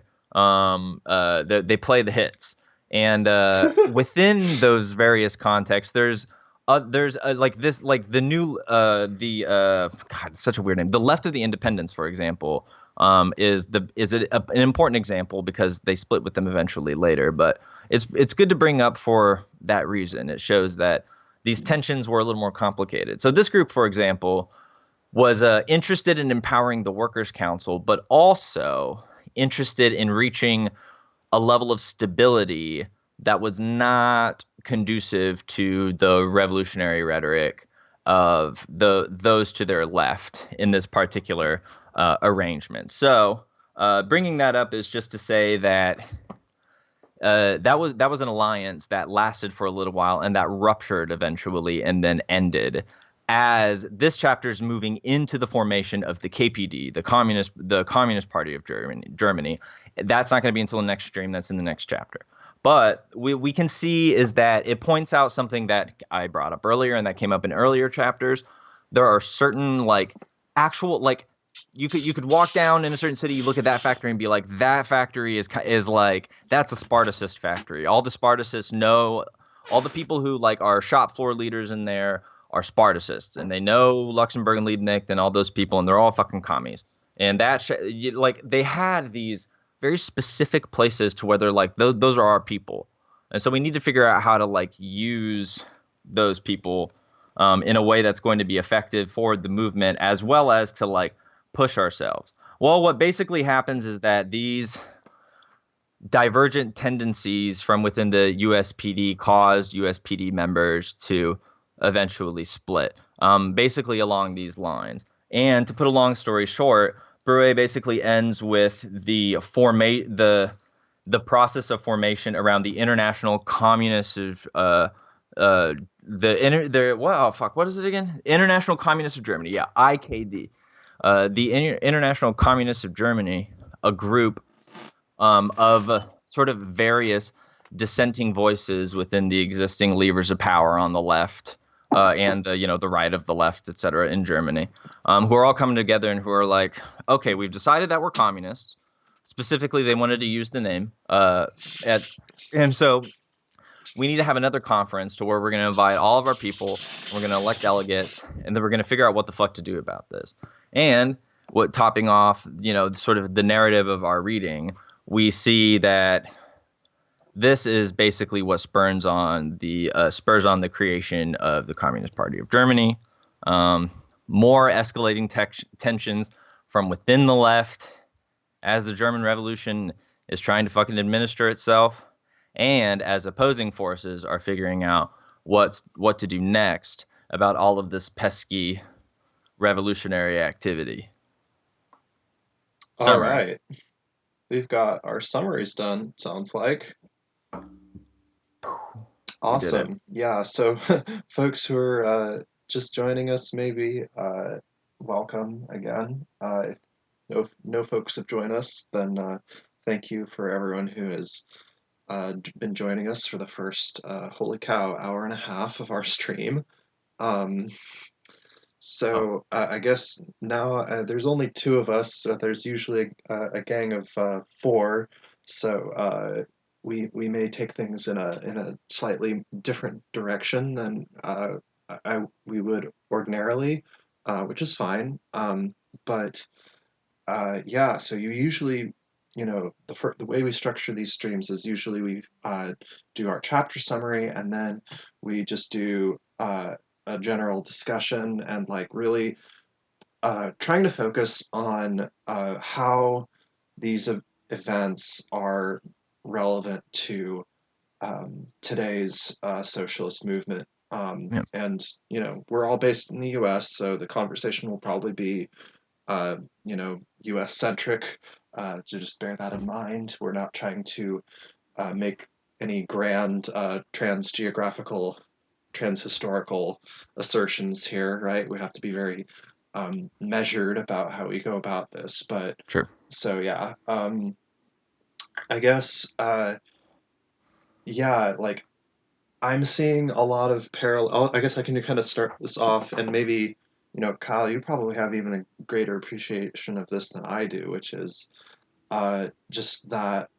Well, heck, this we can tie this into the other book that we're reading, um, True. because so we're Kyle and I are also reading a book called "When Workers Shot Back" by Robert Ovetz, which is a history of labor struggle in the United States at the end of the 19th century, and there's plenty of reflections in there about how the conservative elements of kind of the union movement, the labor movement, keep kind of holding back or, you know, uh, selling out uh, the more revolutionary elements at various stages. So I think there's a lot of interesting parallels there. Um, yeah. So there's somebody earlier asked about Bernstein, and I want to read a passage from one of my favorite books, which is Rosa Luxemburg's Reform or Revolution, um, which is such an important piece. And I think it's incredible. Like we keep kind of a recurring theme here as we keep talking about how far-sighted and kind of prescient these revolutionaries were, and like Luxemburg really takes the cake here. Yeah. Because she is so goddamn, like again, nobody has a crystal ball, but some people are uh, have glimmers of some people come close. It's just Let's put it that ridiculous. way. No, it's so So predictive, like so yeah, measured and thought out, like, yeah, and it's weird. right. So Luxemburg writes Reform or Revolution in 1898. So this is 20 years before all this shit's going down. And she says, writing of Edward Bernstein, she says, according to Bernstein, a general decline of capitalism seems to be increasingly improbable because, on the one hand, capitalism shows a greater capacity of adaptation, and on the other hand, capitalist production becomes more and more varied. The capacity of capitalism to adapt itself, says Bernstein, is manifested first in the disappearance of general crises resulting from the development of the credit system, employers' organizations, wider means of communication, and informational services. It shows itself secondly in the tenacity of the middle classes, which hails from the growing differentiation of the branches of production and the elevation of vast layers of the proletariat to the level of the middle class. It is furthermore proved, argues Bernstein, by the amelioration of the economic and political situation of the proletariat as a result of its trade union activity. So, Bernstein, of course, is the thing that he's obfuscating here is the role of imperialism, and his to put it mildly, obfuscation, and to put it a little bit more sharply, his denial of or outright support for German imperialism. So, yeah, and I guess like Atomic Source says, so goddamn adaptable. Oh, yeah. Yeah. So we should be, What this is part of the language he's using to kind of obfuscate imperialism, which is Right. this idea that capitalism, and this is where he gets why he's revising Marx's theory, right? So according to Bernstein, the fact that uh, basically colonial plunder has smoothed over some of capitalism's worst excesses in the homeland, at least, is a good enough reason to say, well, we don't need revolution. But that language is very carefully crafted to obfuscate imperialism, the role of imperialism, and uh, while he correctly, as Luxemburg says, as he correctly points out, the kind of middle classification of certain elements of the workers, he uh, is doing so in a way that says, well, this is why we don't need revolution. Whereas Luxemburg is saying, and the other revolutionaries will say, of course, this is exactly why we need Yes. revolution. Yes, that's the important point is that they're essentially like the important point is that divergence, right? You're occupying something of a similar space and then you find like, oh no, there it went. Exactly. It's like no, this is such an important sort of like intellectual epistemological breaking point within this argument. It like absolutely. Mm.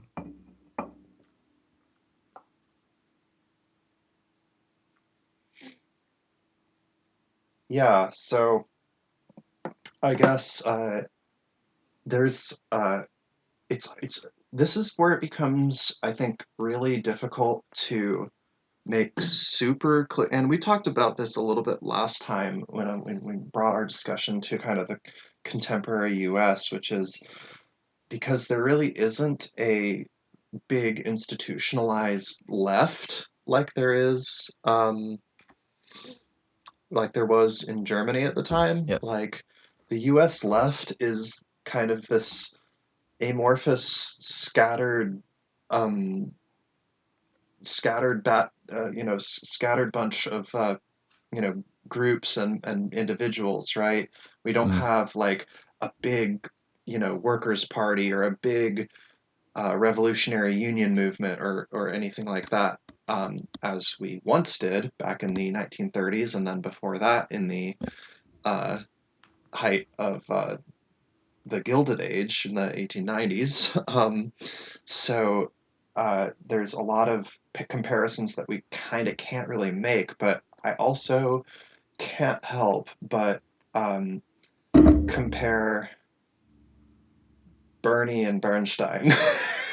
It's my favorite thing to do is to um, because I guess there's this kind of dogma, I guess, among certain circles of uh, self-described socialists in the U.S., I guess, around kind of the Jacobin crowd, which is that Bernie Sanders is as revolutionary as it's going to get, and there's some problems with that, and I think a lot of them are kind of expressed through similar language that the folk like the revolutionaries were excoriating the social imperialists for. Um, Yeah, and just to jump in real quick, yeah, please. I think what matters in this question, the Bernie question, right? Like, I'm always here to complicate the fundamental question, yay Bernie, nay Bernie, whatever have you. There's a big like vacuum that's left by a detail that I talked about. Speaking of, I talked about on Irene's stream, on No Comment Chick stream, who just popped in.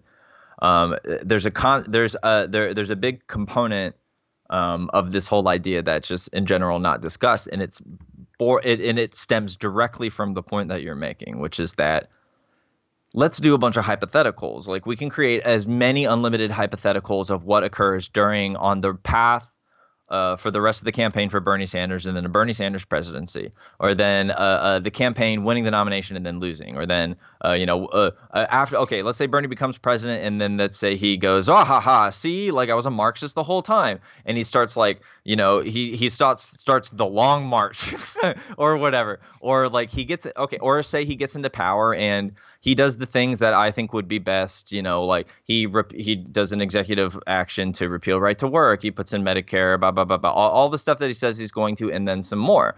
Well, there's a whole bunch of things. There's a whole bunch of things like that we need to address within those various scenarios that all take on the exact same flavor. If, say, Bernie Sanders gets in and he like goes like, I was hiding my power level the whole time and I'm peak Marxist. Well, in Surprise, I'm order, actually Lenin. yeah, exactly. Like he pulls off the mask, like like Scooby Doo.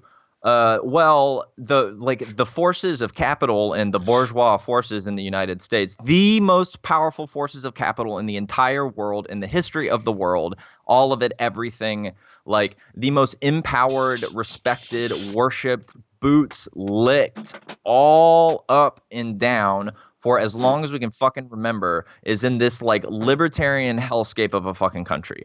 So if Bernie Sanders is like, like all say, yeah, he becomes literally Lenin, and then like we see a workers' vanguard emerge. Well, a movement of working class people that's willing to push up and advocate for those particular positions is going to need to happen from below, because what's going to happen from above is that the bourgeois forces are going to be like, huh, we don't even like soak them Bernie, we don't even like the Scandinavian stuff, no, we're going to crush you like a little bug. And so a coalition of working class people organized from below are going to need to rise and meet that movement, even if that from the top down is, if even if they're trying to put it together and pull it back up and pull it up and do everything they can, which would be a good way to do dual power, like we still have to organize from below. And you extrapolate that out into the other scenarios of Bernie gets into power and he disappoints a lot of the more left-wing supporters that he has. Well, considering that, the argument that people make for Bernie Sanders that I actually think is kind of decent. He's one of the only politicians that's ever changed his mind about fucking anything, and it's usually in a decent kind of way. Well, if you want to advocate for your position and push him to do what he said he was going to do, you need to organize a movement of workers from below to reach up and meet Bernie Sanders. Say Bernie Sanders loses. Well, we need to organize a movement of working people from below to reach up and go and fight for the things that we need because we don't have Bernie Sanders. And everyone can see where I'm going with this. No matter what we need is to organize as working class people from below and coordinate in such a way that can either oppose, match whatever your tendency or beliefs are up top. What Melody was saying about the working class being weak as fuck in the United States is she was even trying to put a bunch of emphasis on it, and it was still an understatement, because it's impossible to underestimate how fucking weak the left wing is in the United States and has been for a long time. It's not all our fault. And on the Yeah. other hand of things, we do not have the level of union member density, the real practical Six and a stuff. half percent or something in private sector. Yes. Yes, we do, like the lowest it's been in 30 years. We do not have the same practical means, bodies, people who ascribe to the ideology, individuals willing to organize on behalf of the project, who have a relationship in these workplaces, people to and propagate our various beliefs. None of this is all organized in one place, and it's not in any way, shape, or form even close to as powerful as what was Yeah. happening in those days. So this historical context, you're just absolutely right. It's Yeah. one of the most important points to comparing it to today. But like, yeah, and I guess I want to like really stress that despite all of that, despite all of those very kind of uphill battle conditions that we've been talking about here in the US, like I still think it's 100% possible and importantly necessary for revolutionaries to take our tasks, seriously here. It's like, I think the kind of the prevailing attitude that has kind of been in the US for the last 4 decades among, self-described revolutionaries is that, oh, the working class is too backwards, too reactionary, too bought off, blah blah blah, and our best bet is to just kind of make a stink and, throw a brick through a Starbucks window every now and then. Um, and like I don't know, maybe I'm totally misreading that, but like I think that at least around some revolutionaries who I've interacted with, uh, take that anecdote for what it's worth. I think that's the kind of attitude that I've picked up on, and I think that that's really not conducive to what I think we need to do, which is to build those institutions of dual power and to build, for me, with my proclivities, a revolutionary party, right?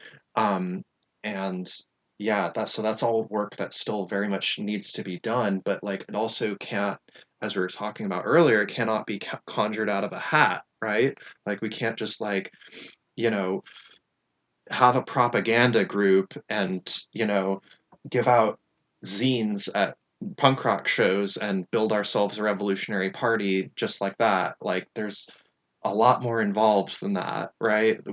I mean, those things are all going to be necessary, of course, but like we cannot, just wish these things into existence. And it's going to require, frankly, years of hard work. Um, and yeah, so more things to draw from. Like I think this issue of dual power is also something that I think especially a lot of Americans are really not familiar with because we've only had very, very brief periods in our past, really in the 19th century, that even vaguely resembled dual power um, in our geography, in our you know uh, historical arc, I guess is Yeah. what the word I was looking for.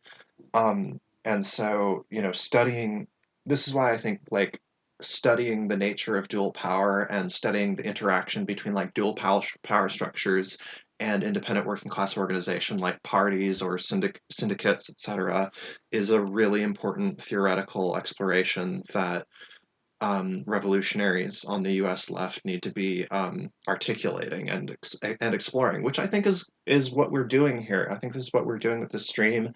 It's very much kind of the what I've tried to articulate as the project that I'm embarking on with my channel, and I'm just one person, right? But like, I think that I hope that I'm able to start those conversations and to get other people talking about them because I can you know, I can read all the books that I want, but I'm still just, you know, some some trans girl in the Pacific Northwest talking about this stuff, right? We needs to go beyond that.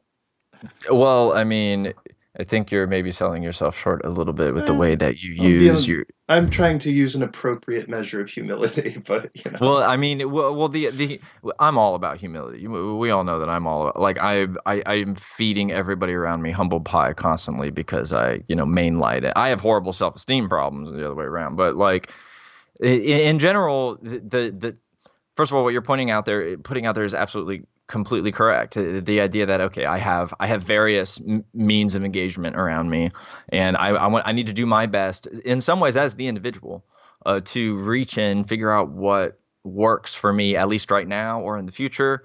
What's going to in part like allow me to keep organizing. We have to do something that we find meaningful in some ways. And it doesn't mean it's always fun. That means actually for me, most of the time, it's not fun.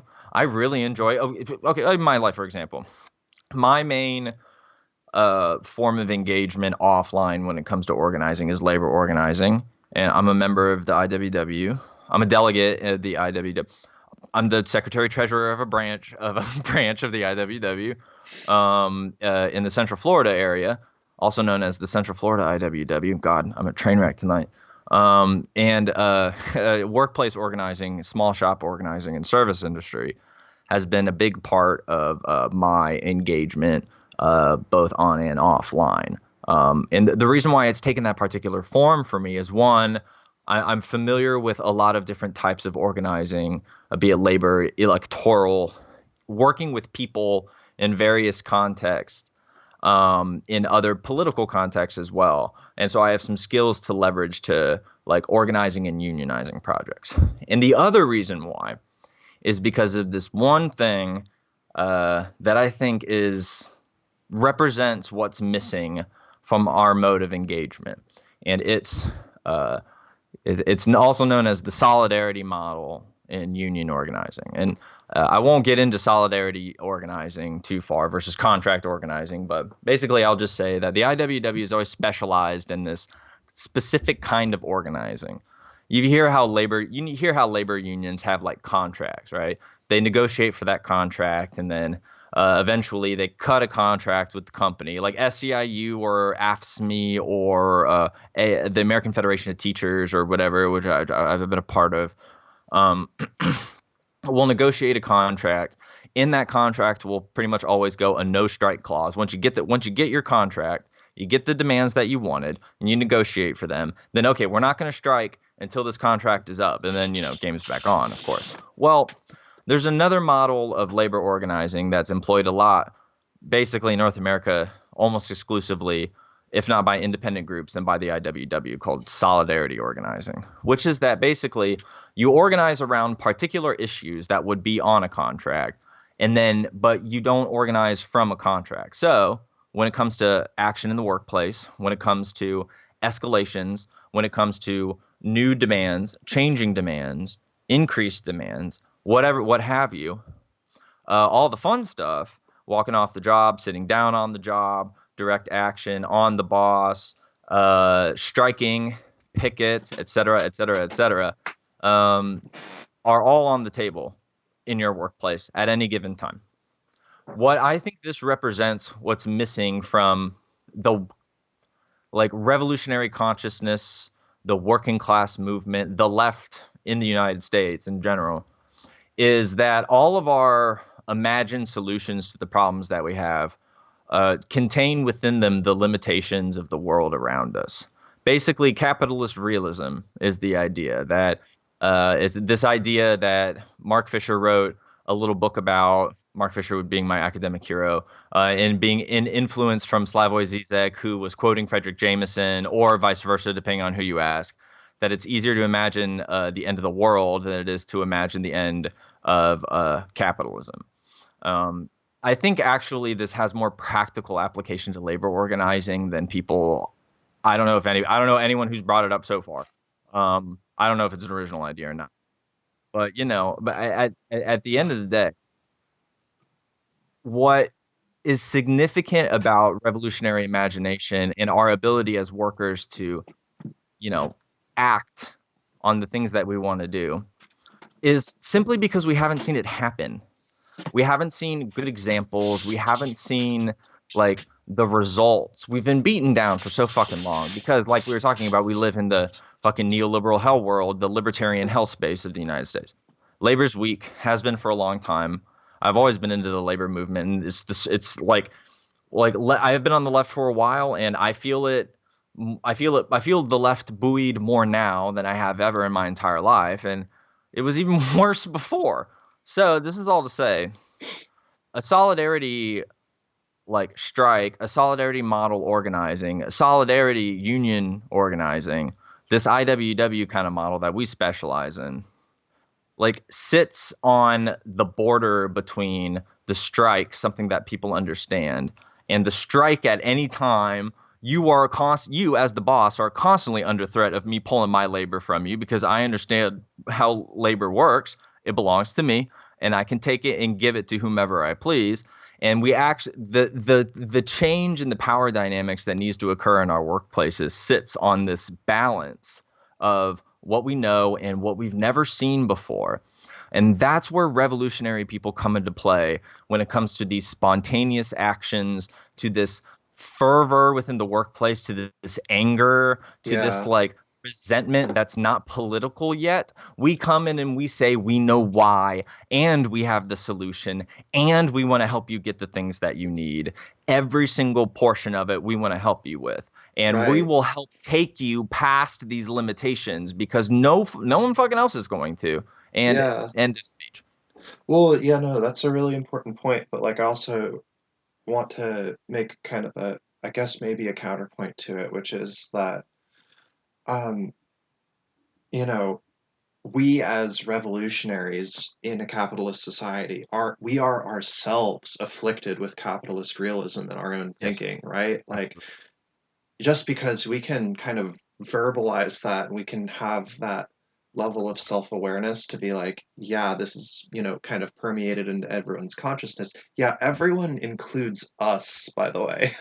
Yes, So don't precisely. ever think that you're immune to, I think Mao makes a very similar point in Combat Liberalism, right? Like society, like the existing hegemonic, belief structures and ways of thinking and whatnot, like they're constantly trying to worm their way into your psychology.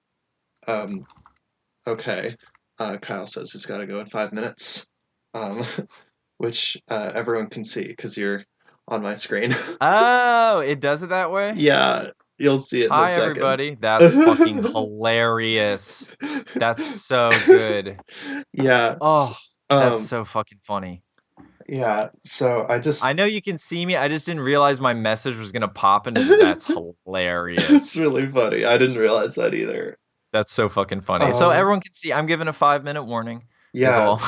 yeah, so before you head out, I want to just thank you for pulling a lot of extra weight today, in the absence of our usual co-hosts. I really appreciate it.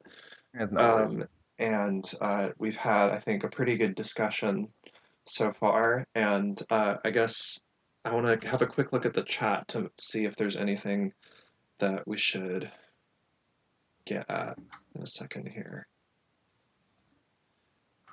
Yeah, so ACN said, I feel that in the US we have a problem of putting all our faith in one politician, and if he fails, we just go, we'll get him next year. Yeah. Yes. And then also, Juju makes a similar point. He says, if Bernie gets into power, he will need millions of people in the streets to support him.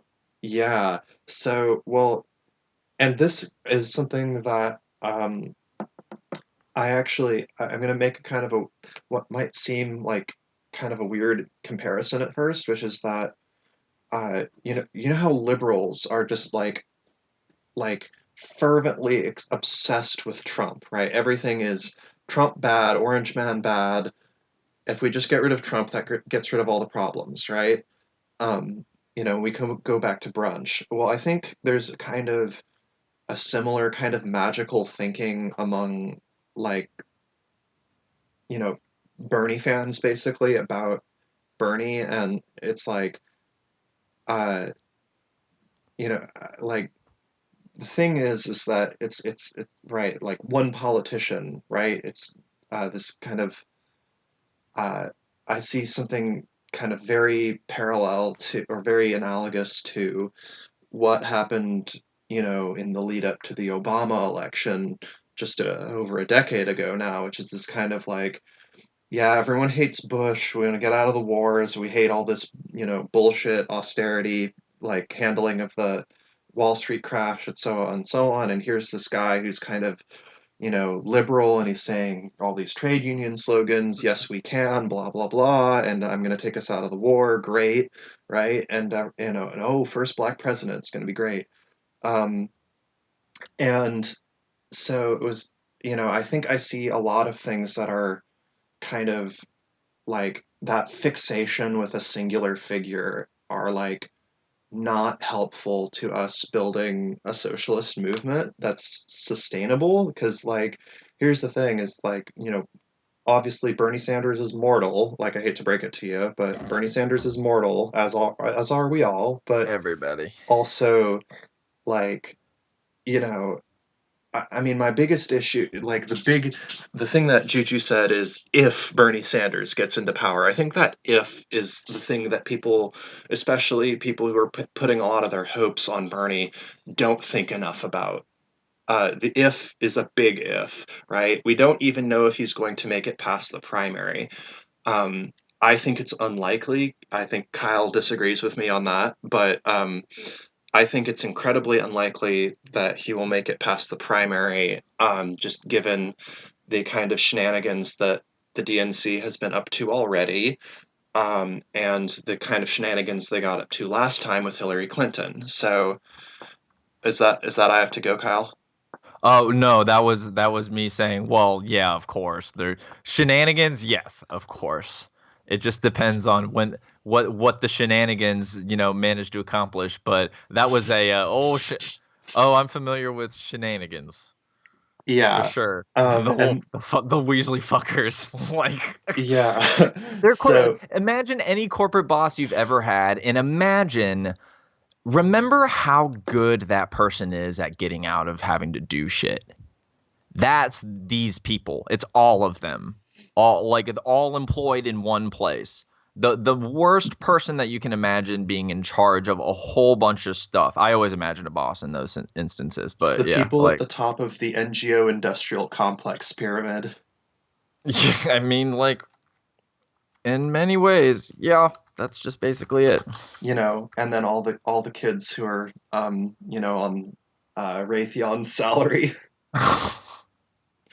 right? Like top isn't top 10 fucking LGBTQ friendly places to work though. I was gonna say isn't MSNBC, I'm pretty sure, is owned by the same company that owns Raytheon. Really, that's hilarious. I didn't know. I I'm don't pretty know. It sure. wouldn't I'm surprise me. recalling that offhand, so somebody might need to check me on that, but I'm pretty sure. Um, oh, I think that, so just to kind of, since you have to go soon, I want to bring things back to the German Revolution, and we're going to pick up next time with the foundation of the KPD, the Communist Party of Germany. And yeah, so I just I think it's really good that, despite the very, very different historical and geographical specificities of our situation, I think it's still important to, uh, think carefully about, not drawing too many comparisons and too many analogies, etc. But there are echoes here, right? There are echoes in the way that, um, you know, so things like social imperialism are still very relevant, and things like reformism versus revolutionism are still very relevant. And I think that that's going to continue to be a common thread throughout our reading of this book. I just wanted to, before I hand things off to Kyle for his wrap up, I wanted to just say real quick that we're going to be joined not next week, but the week after. We're doing these every other week. So March 1st, we're going to be joined by Professor Axel Feuer-Schultz of State University of New York, Potsdam. He's a professor of history there, I believe, and he is a big German Revolution guy. I don't know if he's an expert in it, but he certainly knows his stuff. And it's going to be a good time having him on board. And I've also been talking to other folks either on kind of lefty Twitter or in my real life folks around like Portland DSA and other activist groups that I'm associated with, folks who want to join in and help contribute to this project, because this is again, like, this is not just, some self-congratulatory project where we just like read this book and talk about how clever we are for reading this big fat book. It's like, no, we're trying to learn and transmit this knowledge to as many people as possible because we think it's valuable information, because we think it's a Yeah. valuable discussion to have. So yeah, Kyle, sorry, you have to go, so No, please wrap you're it up. fine. You're fine. No, I Yeah. just want to echo that. I have enough reading And man, I like hanging out with Melody. She's a good friend. She's a good friend, and we hang out via text and stuff, anyways. Like, and she comes on my Twitch channel and stuff usually. But the reason why we want to do it in this context is I, at least personally, get a great deal out of discussing historical issues in amongst other people. Two, I'm very interested in taking. I'm one of those stuffy academics who is very invested in taking these ideas that I find interesting and exciting, and bringing them to a larger group of people, because I think there's almost an ethical implication for me to do so. If that's my skill set, I bring it to the working class. That's my perspective as a leftist. Your ethics and your values are about helping working people survive and succeed, and it's a way to take my skills and move it over. And what's most important is I think like there is legitimate value to the types of ideas, the way that we sort of breathe life into ideas as we discuss them with one another and in spaces like this. So that's all to say, everyone in chat, I love you. Those I know you, and those who I don't, you're great. We're really glad you've been here, and I'm glad you listened to me ramble so much. I'm a history graduate student who likes to make videos about Marxism in video games. You can check them out on my YouTube channel, which is if you click my face in chat, or if you just go to laborkyle on fucking everything. You can also follow me on Twitter, where I spend all of my free time. And you can also follow me on Twitch, where I spend also lots of free time on mine or other friends' streams, where they bring on the nerd to talk about the nerd shit. Like, for example, on a No Comment Chick stream the other day, where she literally baited me into coming on her stream by saying we're talking about Gramsci. Hey, you want to come to the stream? We're talking about Antonio Gramsci. Here, boy. And I'm like, yeah, of course, sure, my favorite. But yeah, you can catch all of that. You can say hi on Twitter. I get a video coming out soon about Nietzsche's Death of God and Final Fantasy X. Um, and I'm excited for that one. And that's it, I guess.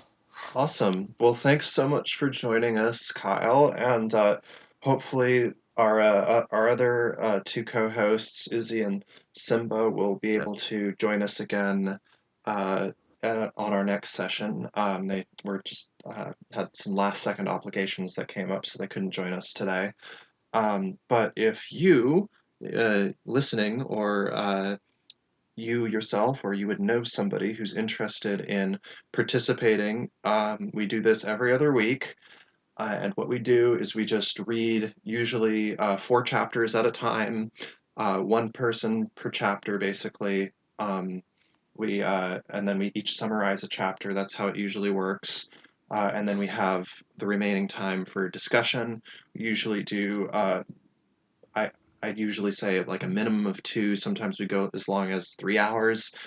Today we started at 3:30 and we're just coming up on 6 o'clock now. So we've been going for just over 2 hours, which is fine and dandy. But we all have finite time here, and we're also on different time zones. Oh, that's true. So Yeah, it's yeah, if 9 you're here. interested in participating or you know somebody who'd like to help out with this project, you're welcome to DM me on Twitter. My handle is at a world to win one. You can also get in touch with Kyle or our other co-hosts who weren't with us today. Um, with that out of the way, I think I am gonna go ahead and uh, draw this stream to a close. Please join us next time. We will be doing chapters